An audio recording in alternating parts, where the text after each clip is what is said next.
motion carries.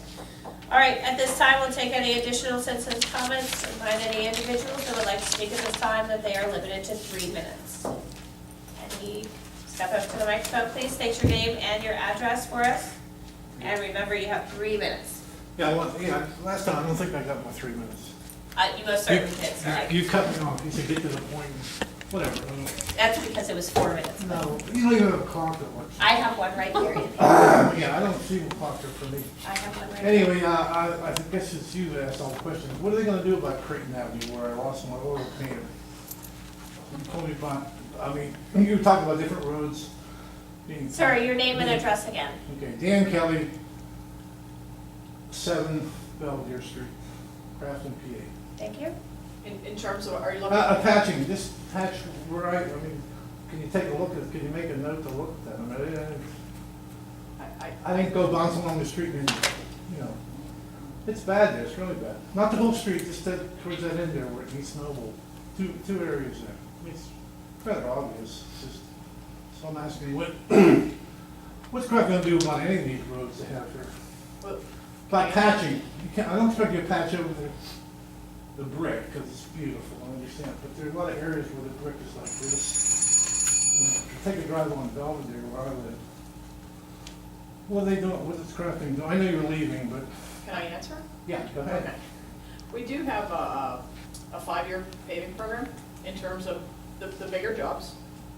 So, We have every road ranked in terms of, Well, what about patching? Patching is something you do when you see it, I understand paving is money, big money. Right. Everything's about money, I understand. right, To throw some asphalt in there. well, you've got to be very cautious about throwing asphalt into brick. So They did it on Bellevue, I knew that was coming. Yeah, They did that around the manhole in Bellevue, and I looked at it, I got out of my car, and it's staying, it's beautiful, I don't know what they did, but they did it right, it stays. Did you say Belvedere, or did you say Belvedere, Belvedere Street? yes, I'm sorry, what did I say? I thought you said Bellevue. Oh, well, no. They did it on Belvedere? Yeah, there's manhole cover, if you at the bottom, you'll see where the asphalt, it stays, it's terrific.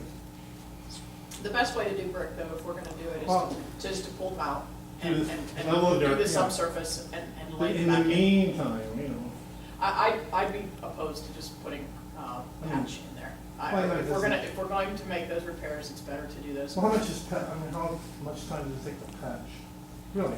I don't feel like that's the proper fix. You don't feel like it, but somebody that, just destroys part of the car feels Well, like. we don't want to do something half, No, that's the proper way. We don't After want this- to, after we don't listening want to to this- cheat the citizens. Haphazard. Yeah. I don't know, after haphazard. listening to this meeting, I don't know what you know what I think you ought to do here is you ought to merge with Green Tree or something. You go out to maintain your seats, council seats, but I've never seen anything like this. Well, I've Thank you been, very much. anyway, yeah, thank you. Thank you. Thanks. And are there any other public comments? Ms. Pam?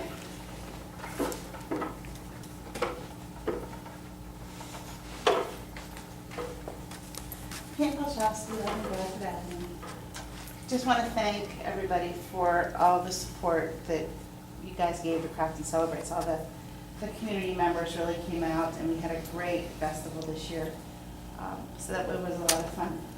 A couple of things I want to mention is we're having a craft night on Wednesday, so you can come and make a ribbon wreath. Very, very nice. You can get details on that on our website. And also, I want to talk about our flamingos. If you see them out and about in the community, you have that opportunity to flock your friends or flock your neighbors. We have 3 different levels of flockings that we will come in the night, put flamingos on your yard, and then they will nest there for the entire day, and then the next night we come and remove them. So that fundraiser's going really well for us. So I just want to let you know that opportunity is there. The last thing is our meeting for Celebrates is August 5th, 7 o'clock in the community center. That will actually be our last meeting for 2014. September starts Celebrates 2015. So anybody is welcome, please come, we need all the help we can get. And just thanks for the whole town, for everybody, and, you know, for Jamie helping us with my Celebrates wish list every day. Thank you. So thanks. Thank you. Is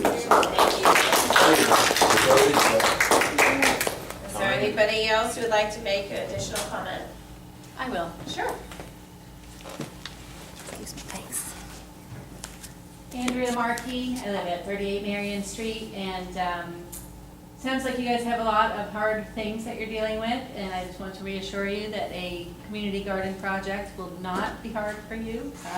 My next step, and I also forgot to mention that I'm a certified permaculture designer, recently got that certification. So if it's appropriate, I'm thinking my next step would be to give you some sort of a report with ideas and vision and budget and strategy, and kind of go from there. Does that sound like a plan? Sure. Do you already have a location in mind? Or a few Oh, locations? I don't have the land, so that would be something that I would have to kind of figure out how that would work. Like, would it be the borough is running it, but like I would do all the work kind of thing, and it would still, you know, remain the borough's land? Like, that's the stuff I don't really get. But I have already been in touch with some of my network and resources, including some possible funding sources. There are a bunch of grants available, and they do, one of their stipulations is that it's land that's owned by a nonprofit. It can't be privately owned land. So unofficially, there have been some suggestions made for a few different sites, but, you know, it's still the beginning of the process, so I'm not confident to say, hey, I want it to be here. Like, I don't know how that all works on the borough's end. That was definitely one of the questions I had. Yeah. When I was talking with Jamie about, you know, catching up from the rec board meeting that I was not at, and that was one of the questions I said, well, how does that work? So we can do more discussion in the rec board, and find the proper channels. You bring us your information, Right. and then I can share that with everybody. So That'll be terrific, so I think that'll be really good, and the way I'm envisioning it is that it would not be, except for land use, it wouldn't be anything that would take any resources from the borough. I think it could actually turn into a quite modest revenue stream, but also, you know, increase our quality of life here in Crafton, which is already pretty awesome, and then maybe even attract some other visitors from other boroughs who don't have the resources that we have here, maybe from the city or from some of the more urban suburbs, and that kind of just ties into the whole history of Crafton. I mean, that's what used to happen here, is people would come out of the city and enjoy themselves here, so this could be a newer way to have that happen. So, but thanks. excellent, thank you. Tomato plants, Andrew. Everything. Tomato plants. Everything. Any further comments? All right, hearing no further citizen comments, I will entertain a motion to adjourn. So moved. Second. Motion has been moved second.